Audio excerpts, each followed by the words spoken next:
Hello, my dear students.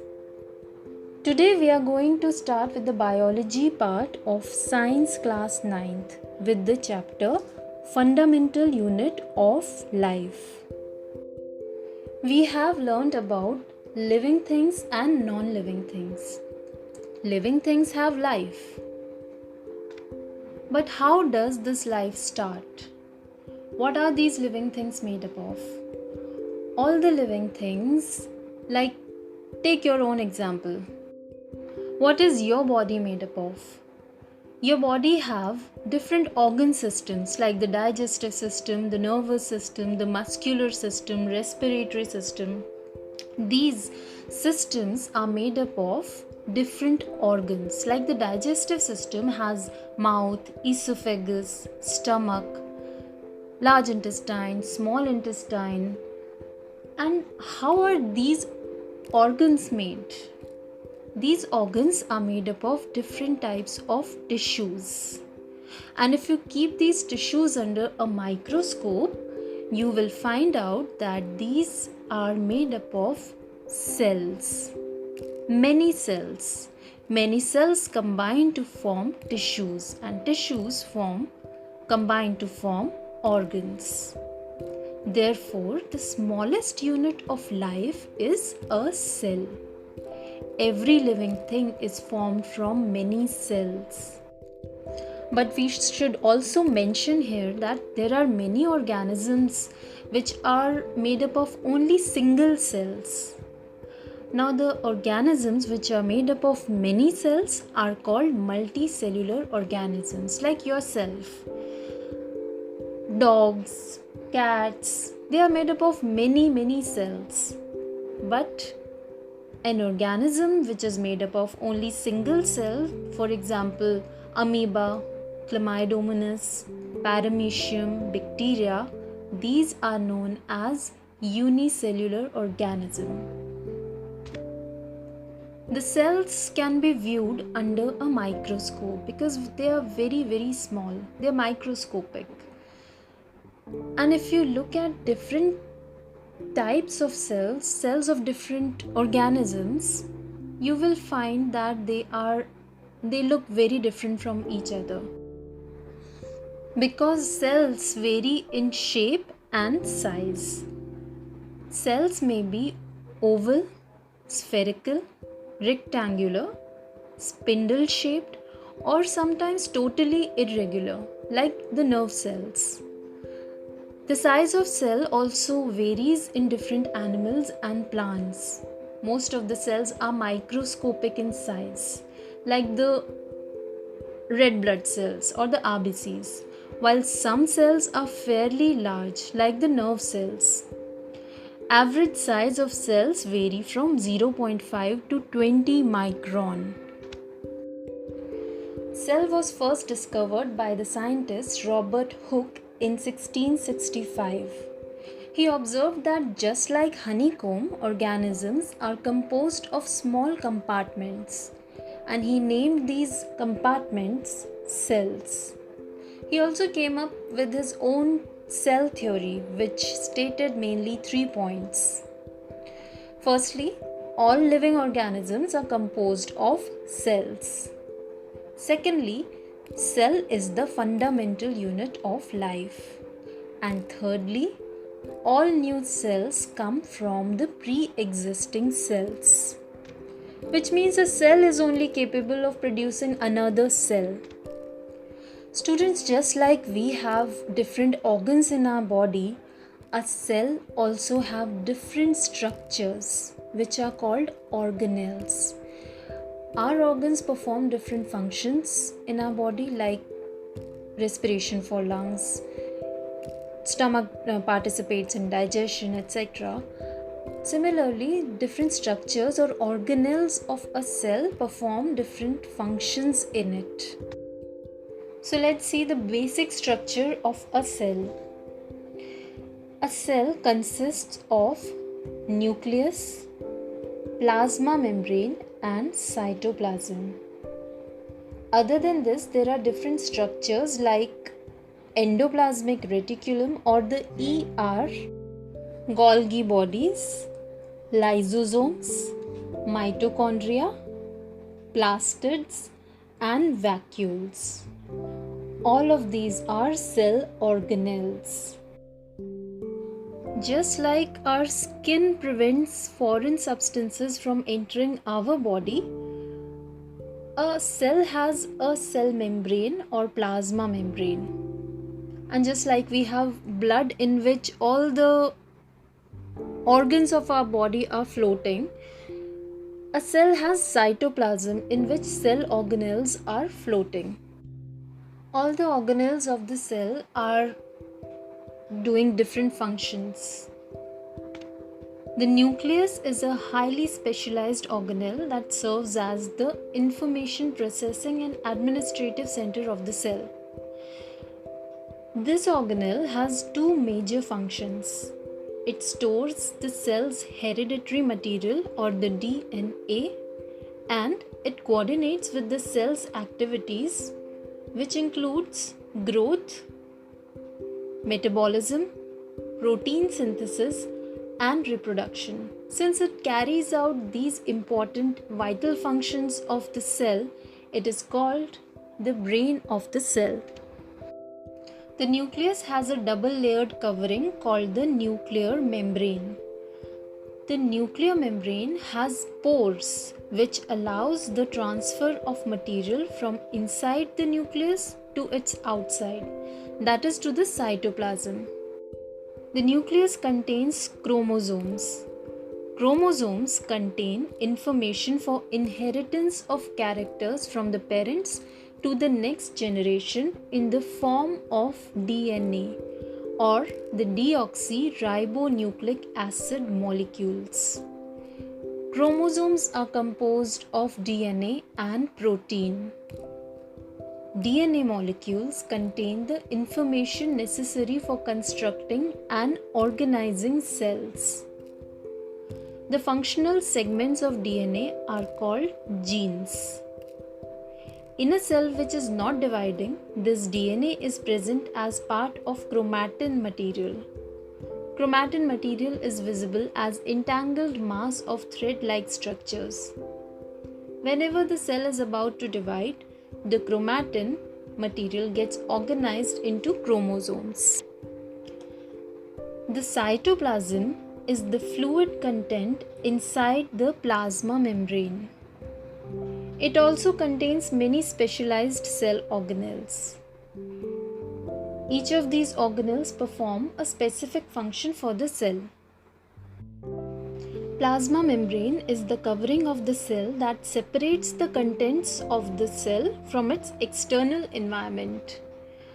Plasma membrane is the living part of the cell. It is thin, delicate, elastic, selectively permeable membrane. As it is selectively permeable, it allows the flow of limited substances in and out of the cell. Cell wall is non-living, thick, freely permeable covering made up of cellulose. The cell wall determines the shape of the cell. It protects the plasma membrane of the cell. Cell wall also prevents desiccation or the dryness in cells, and it helps in transport of various substances in and out of the cell.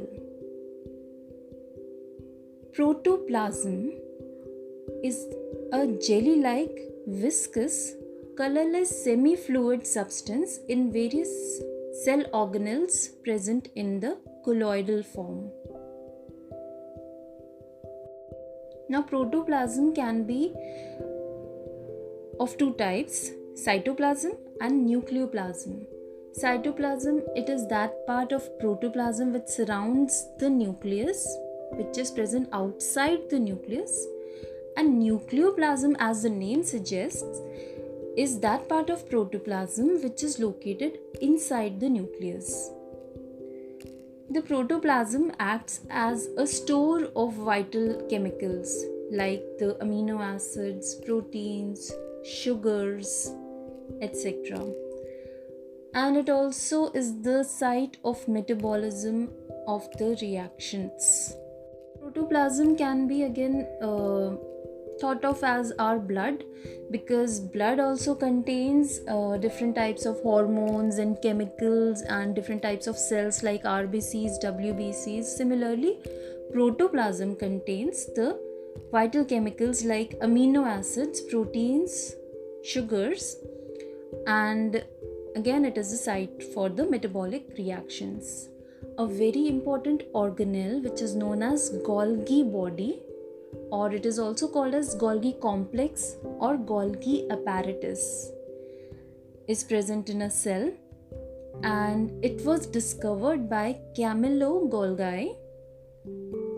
It consists of membrane bound structures. Now this apparatus or the complex contains membrane bound structures which run parallel to each other. If you put your fingers horizontally, you can have a similar structure to that of a Golgi. You can have an imagination of how Golgi body looks. Now the function of Golgi bodies is to store, modify, package and dispatch the substances from the cell, and it also helps in formation of something called lysosomes. Now what are these lysosomes? Lysosomes are small spherical sac-like structures which contain digests enclosed in a membrane.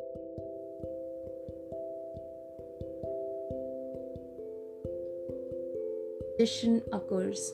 So in a cell, lysosome help in digestion of foreign substances and old cells, worn out cell organelles, not cells, cell organelles. They provide protection against different foreign organisms like bacteria and viruses.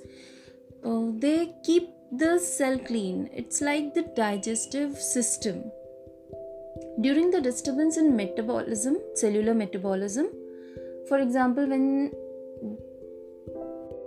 when the cell gets damaged, lysosomes may burst and the enzymes digest their own cell. Lysosomes, therefore, are also known as suicide bags of a cell. Ribosomes. Ribosomes are extremely small, dense, round bodies interspersed in the cytoplasm.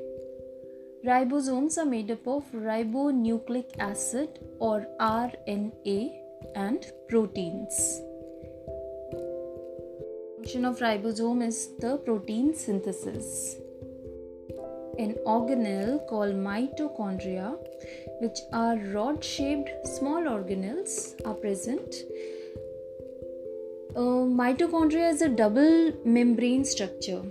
There is an outer membrane, which is a smooth membrane, and there is an inner membrane which has projections like numerous finger-like projections called cristae. Mitochondria also contains DNA and ribosomes. The function of mitochondria is to provide energy for vital activities of the living things. Mitochondria store energy releases during reactions in the form of ATP. ATP is also known as the energy currency of the cell. Therefore, mitochondria is also called the powerhouse of the cell. Centrosome or centrioles. Centrosome is a small organelle which is not bound by any membrane, but it consists of centrioles.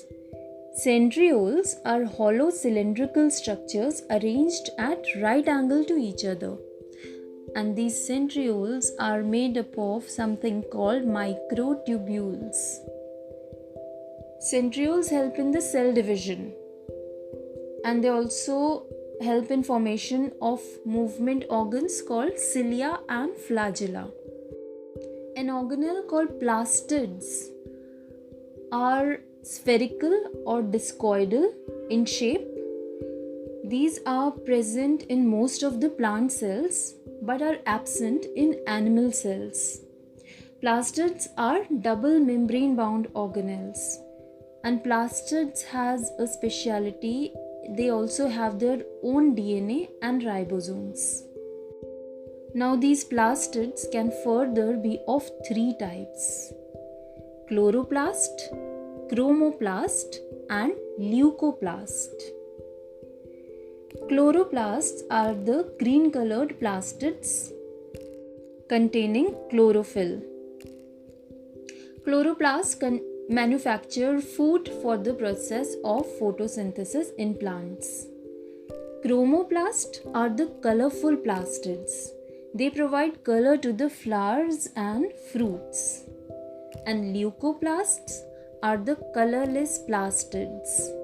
They help in storage of various substances like starch, proteins and fats. Students, it's very easy and important to identify these terms and learn these terms. You can easily understand these. For example, when we are talking about chloroplast, chromoplast and leucoplast. So understand this, that chloro refers to something associated with chlorophyll or green color. Chromo means color and leuco means white or colorless. So the three types of plastids can easily be remembered. Chloroplast, green color plastids. Chloroplast help in photosynthesis. Chromoplast obviously refers to colors, so it gives color to the flowers and fruits. And leuco means colorless, so colorless plastids, they help in storage of starch, proteins and fats. Alright, so moving on to the next organelles, vacuoles. Vacuoles are solid or liquid filled organelles, and they are covered with membranes. The size of vacuoles in plant cells and animal cells varies. In animal cells, vacuoles are small in size, and in mature plant cells, vacuoles are so large that they occupy 90% of the space of the cell volume. Due to its size, other organelles including nucleus has to shift towards the plasma membrane. And the function of vacuole is the storage of solid or liquid contents. Endoplasmic reticulum. Endoplasmic reticulum, or ER, it is a network of tube-like structures from nuclear membrane to plasma membrane. They move from nuclear membrane to the plasma membrane. So there are two types of endoplasmic reticulums: rough endoplasmic reticulum or RER, or smooth endoplasmic reticulum or SER. So the rough endoplasmic reticulum, in this the ribosomes are present on the surface, which makes the surface rough. And the smooth ER is smooth because the ribosomes on the surface are absent. Endoplasmic reticulum gives internal support to the cell. It helps in transport of various substances from the nuclear membrane to the plasma membrane and from the plasma membrane to the nuclear membrane. The endoplasmic reticulum helps in the formation of plasma membrane and Golgi bodies. Rough endoplasmic reticulum or RER helps in synthesis and transportation of proteins in the cell. Smooth ER helps in synthesis and transport of lipids. Nucleus is a dense spherical organelle. Nucleus is bound by two membranes, both of which forms the nuclear envelope. The nuclear envelope contains many pores. These are known as nuclear pores. The fluid present inside the nucleus is called nucleoplasm, and the nucleus contains chromosomes, and chromosomes contains genes which are the carriers of the genetic information. Nucleus controls all the metabolic activities of the cells, which is why we have also previously compared it with the brain. Nucleus is the storehouse of genes. Without nucleus, cell can neither survive nor show specialized activities. So students, we have learned about different organelles of the cells, but we should also know that there are a few organelles which makes the plant cells and animal cells different. Plant cell is surrounded by rigid cell wall, whereas animal cells do not have any cell wall. Presence of large vacuoles is there in plant cell, but the vacuoles are small in animal cell. Plant cells are mostly larger than the animal cells. Plastids are there only in the plant cells. Animal cells do not have any plastids. Centrosomes are absent in plant cells, whereas animal cells have centrosomes. Plant cells are without cilia, whereas animal cells are with cilia. Lysosomes are very rarely present in the plant cells, but all the animal cells have lysosomes. So while learning about the different organelles and cell structures, we saw that some of the organelles were covered with membrane and some of them were not. Based on this difference, cells can be of two types, and organisms also can be sorted into these two types. These are prokaryotic cells or eukaryotic cells, or the prokaryotes or the eukaryotes. Prokaryotes are organisms made up of cells that lack a cell nucleus or any membrane enclosed organelles, while the eukaryotes are those organisms which are made up of cells that possess a membrane-bound nucleus that holds the genetic material as well as the membrane-bound organelles.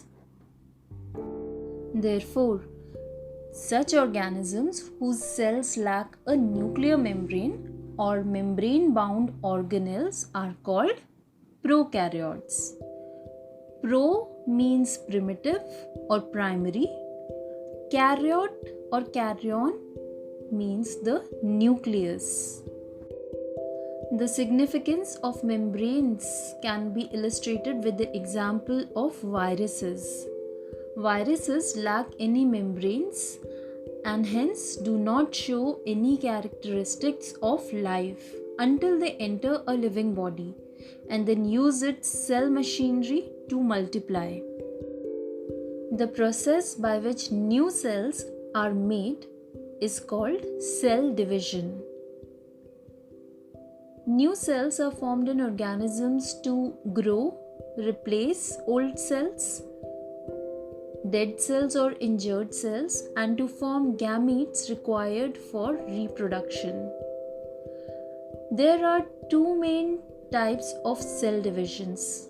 These are mitosis and meiosis. Most of the cells divide by the process of mitosis. In mitosis, the starting cell or the mother cell divides to form two identical daughter cells.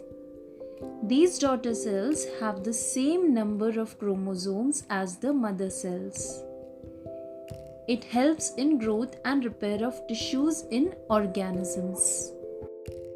Some cells of reproductive organs or reproductive tissues in animals and plants divide to form gametes, which after fertilization gives rise to the offspring. These cells of reproductive organs divide by the process of meiosis, which involves two consecutive divisions. When a cell divides by meiosis, it produces 4 new cells instead of just 2, just like we saw in mitosis. The new cells have only half the number of chromosomes than that of the mother cell. So we saw that there are two types of cell divisions, which is mitosis and meiosis, and they are a bit different from each other. Mitosis takes place in most of the cells. Meiosis takes place only in the cells of the reproductive organs or the reproductive cells. In mitosis, only one division takes place and it forms two daughter cells, and in meiosis, two divisions takes place and four daughter cells are formed. We shall study these two processes in detail very soon.